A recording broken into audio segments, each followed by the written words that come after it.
VIP 재무상담을 위한 건강보험료 절세 및 Q&A 두 번째 강의를 진행하도록 하겠습니다. 저는 송승환 CFP입니다. 1차 강의에서 건강보험료 산정 기준이 어떻게 되는지, 어떻게 부과가 되는지 내용을 한번 말씀드렸는데요. 잘 이해가 되셨나요?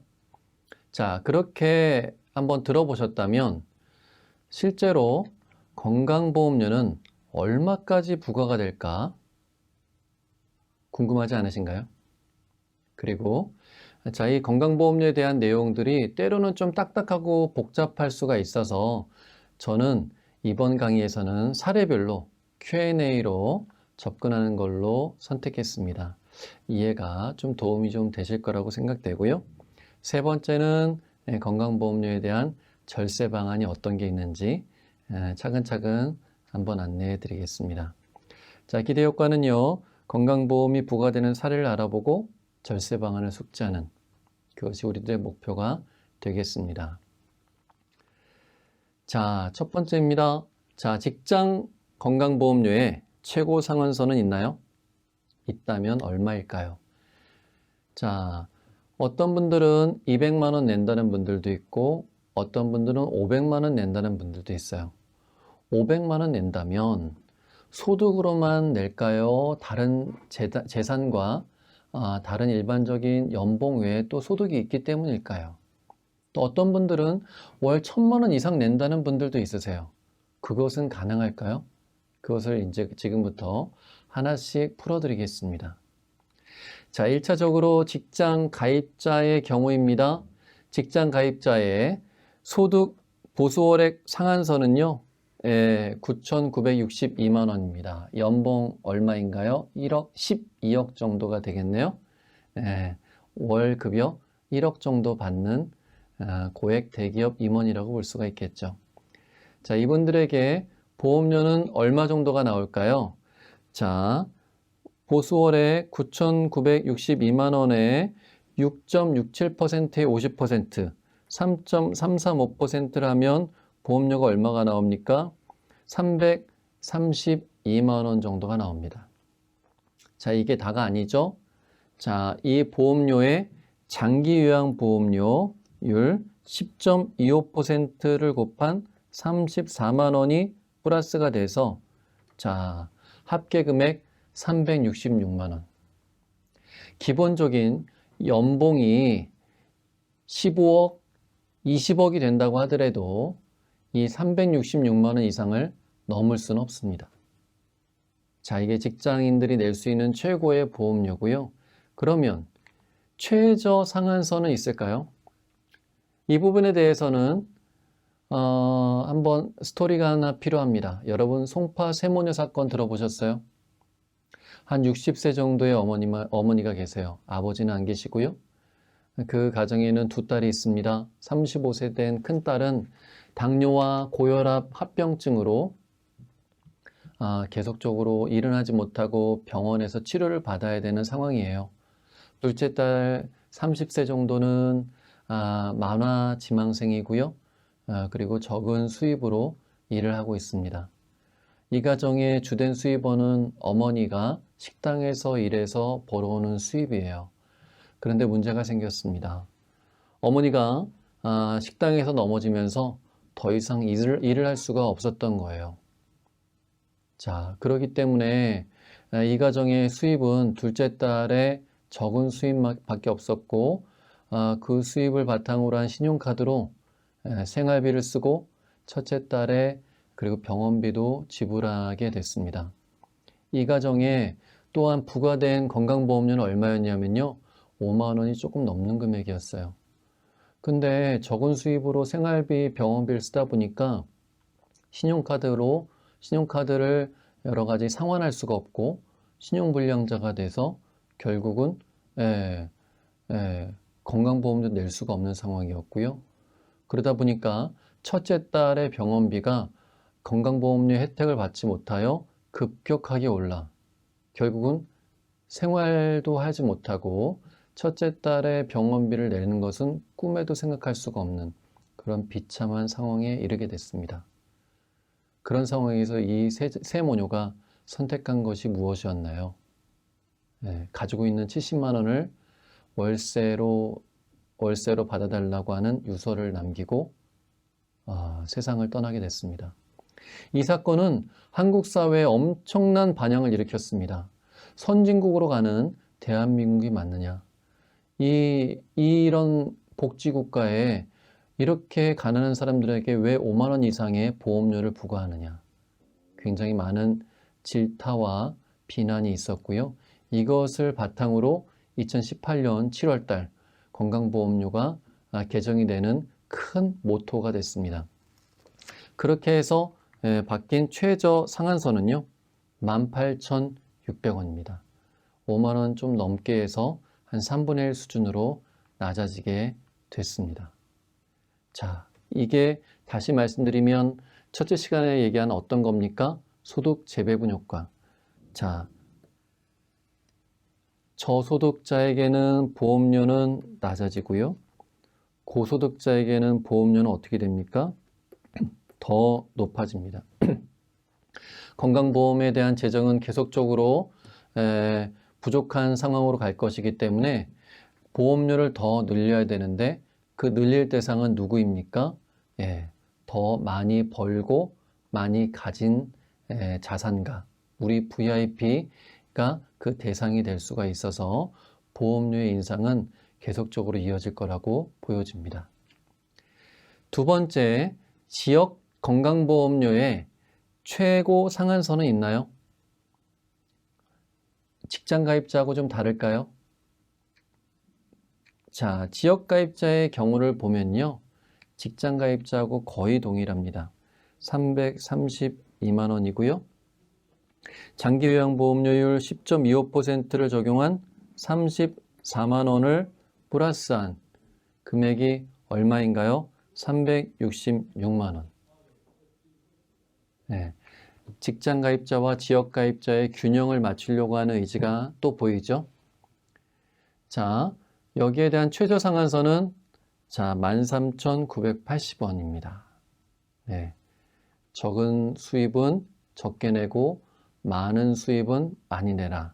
이게 건강보험의 특징이라고 볼 수가 있겠습니다.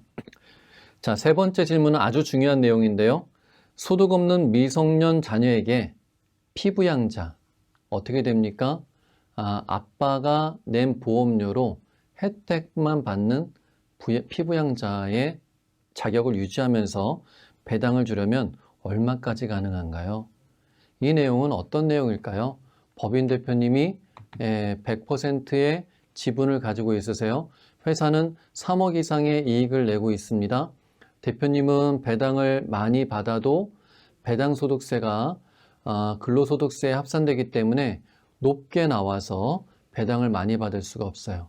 그래서 그 해결책이 뭐가 있습니까?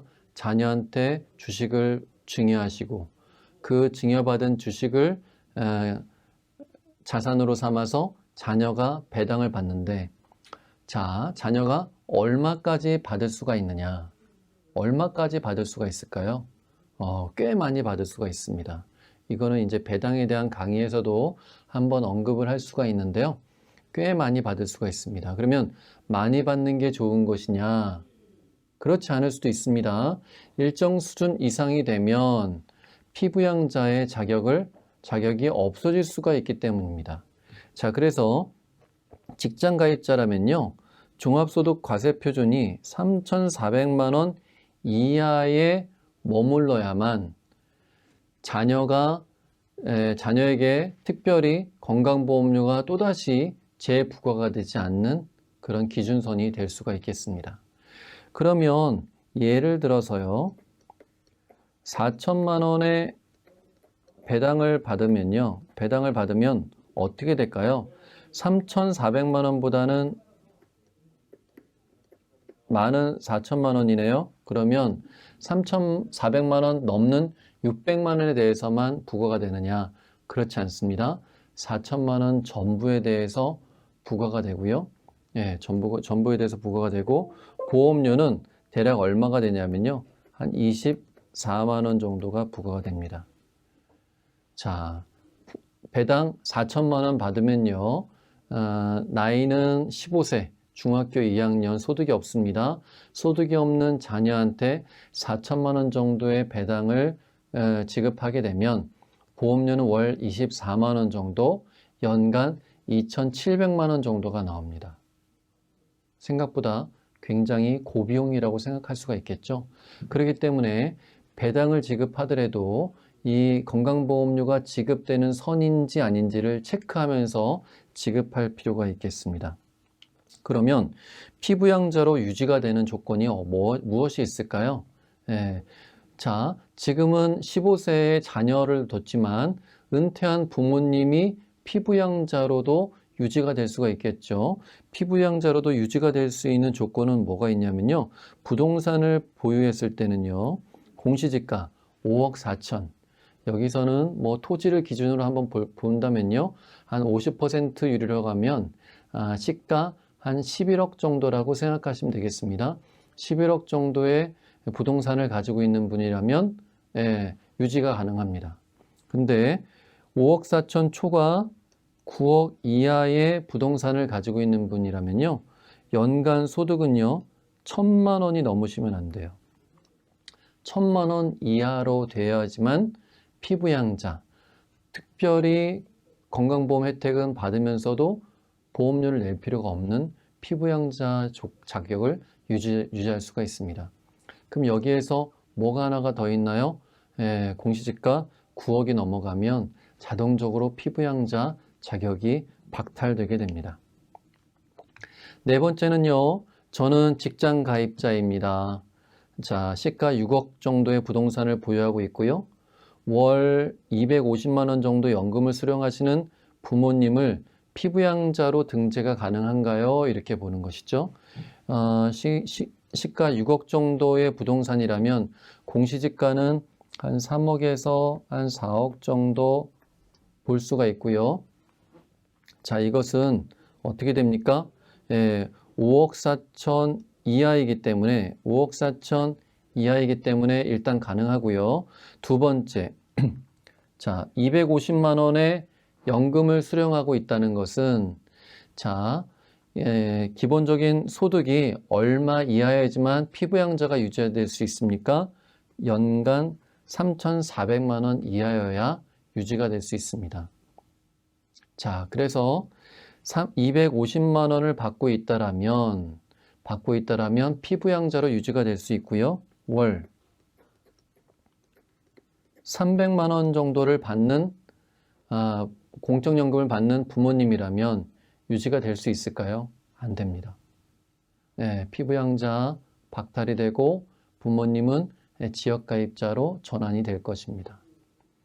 자, 이 연금에 포함되는 종류는 어떤 것이 있나요? 5대 공적연금 다 포함됩니다. 국민연금, 그리고 공무원연금, 사학연금, 군인연금 등 5가지 공적연금은 다 포함이 되고요. 근데 저희가 납부하고 있는 연금저축이 있지 않습니까? 여기에서 나중에 연금으로 받을 때는 이 연금저축, 세제 적격이나 비적격이나 이 연금저축에 대해서는 이 연금소득에 포함되지 않습니다. 참고로 형제지간은 어떻습니까? 형제가 기혼이면 안 되고요. 미혼이어야 됩니다. 미혼이면서 부동산에 대한 보유는요. 공시지가 기준으로 1억 8천 이하를 가지고 있다라면 피부양자로 유지가 가능합니다. 또 아주 중요한 질문이 들어오네요.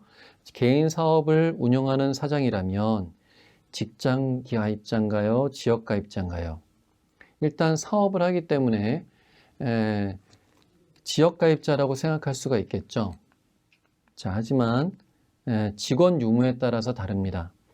직원이 한 명이라도 있다면요. 직장 가입자로 적용이 됩니다. 그런데 직원이 없다면요. 지역 가입자로 적용이 돼요. 그래서 1차 강의 때 말씀드렸던 것처럼 지역 가입자로 되어 있기 때문에 소득만이 아닌 재산과 자동차에 대해서 부과가 돼서 보험료 부담이 크다라고 해서 직장 가입자로 가려면요. 사업자는 직원을 고용하시면 됩니다. 자, 직원이 없는 법인 대표라면 어떨까요? 1인 기업 대표이사는요, 무조건 직장 가입자입니다. 개인 사업자하고 좀 달라요. 직원이 없어도 대표이사가 1인이어도 무조건 직장 가입자다. 자, 6번째는요, 1억 원의 연봉을 받는 법인 대표입니다. 자, 10억의 퇴직금을 수령 시 건강보험료가 추가 발생되나요? 자, 1억의 연봉에 대해서 건강보험료 발생되는 거는 살펴봤죠? 예, 근데 이 추가로 받는 10억의 퇴직금에 대해서는요, 건강보험료 소득에서 제외가 됩니다. 자, 추가로 제외되는 항목을 보면요, 퇴직수당과 퇴직위로금 그리고 비과세 소득도 제외가 돼요. 그래서 그 연봉대장에 이런 비과세 소득을 집어넣는 것도 건강보험료를 줄이는 좋은 방안 중에 하나입니다. 자, 그렇게 되고요. 자, 7번째 내용을 보면요, 직장가입자입니다. 다른 종합소득은 없고 임대소득이 연 1억 원 발생 예정인데요. 건강보험료가 부과가 되나요? 그렇다면 얼마가 부과가 되나요? 자, 직장에서 받는 급여 외에 다른 소득이 있을 때 얼마 이상이 넘어가면 부과가 될까요? 네. 자, 부과가 됩니다. 그 소득은요, 앞에서 살펴본 내용과 동일한 금액인데 3,400만 원이 초과가 된다면 직장 가입자도 그 외의 소득에 대해서 건강보험료가 추가로 부과가 됩니다. 부과가 되는 그러면 방식을 한번 계산 내용을 한번 봐야 되는데요. 일단 피부양자가 자격이 박탈되는 조건과 조금 달라요. 직장 가입자가 본인이 다른 소득이 있다라면 1억에 대해서 3,400만 원을 제외한 금액을 12개월로 나눠요. 그러면 월간 소득이 나오겠죠. 여기에 50%인 3.335%가 아니고요. 6.67% 전체 보험료율을 적용합니다. 그 금액 얼마입니까? 36만 6천 원. 여기에 해당되는 장기보험료를 포함해서 건강보험료는요, 추가로 기본 1억의 보험료가 있음에도 불구하고 추가로 40만 원을 추가로 부과하게 됩니다. 그러면 자, 다른 소득이 있을 때 건강보험료가 추가로 부과가 되는 기준은 3,400만 원이죠. 3,400만 원 이상의 소득이 있을 때는 부과가 되는데 이것의 한도는 얼마냐? 362만 원입니다.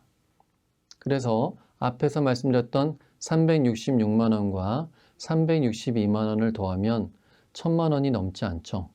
1,000만 원 넘지 않습니다. 700만 원은 넘는 금액 한도로 건강보험료의 상한선은 있다. 이렇게 볼 수가 있겠습니다. 자, 마지막으로 건강보험료 절세 방안을 정리하면서 강의를 마무리하도록 하겠습니다. 자, 피부양자의 경우에는요, 연 3,400만 원의 소득을 초과하지 않으면 피부양자를 유지할 수 있습니다. 법인 대표를 대상으로 상담을 하실 때 배당 소득은요, 3,400만 원, 미성년자든 성년이든 3,400만 원을 넘지 않는다면 피부양자로 유지가 가능합니다. 요 기준선을 잘 기억하시고요. 그리고 퇴직금은 건강보험료에서 부과 대상이 아니기 때문에 급여를 너무 많이 가져가는 것보다 급여를 좀 줄이고 줄여진 급여를 뭘로 대체합니까?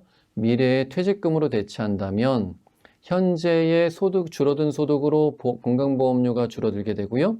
나중에 일시에 받는 퇴직금에 대해서는 건강보험료가 아예 부과가 되지 않는 절세 플랜이 나오게 됩니다. 자, 세 번째는요, 지역가입자보다는 직장가입자로 전환하는 플랜이 좋습니다. 왜 그렇습니까? 지역가입자는 소득과 재산과 자동차 세 가지 모두에 대해서 부과가 되는 대상이 되지만 직장가입자는 소득에 대해서만 부과가 가능하기 때문입니다. 상대적으로 보험료가 절세가 될 수 있죠. 이것은 제가 앞에 Q&A에서 내용도 설명 좀 드렸습니다. 자, 이상으로 VIP 재무상담을 위한 건강보험 부가 사례별 Q&A와 절세 방안에 대해서 말씀 좀 드렸는데요. 도움이 좀 되셨나요? 기회가 된다면 오프라인에서 더 자세한 사례와 자세한 설명 드리도록 하겠습니다. 시간 경청해 주셔서 감사합니다.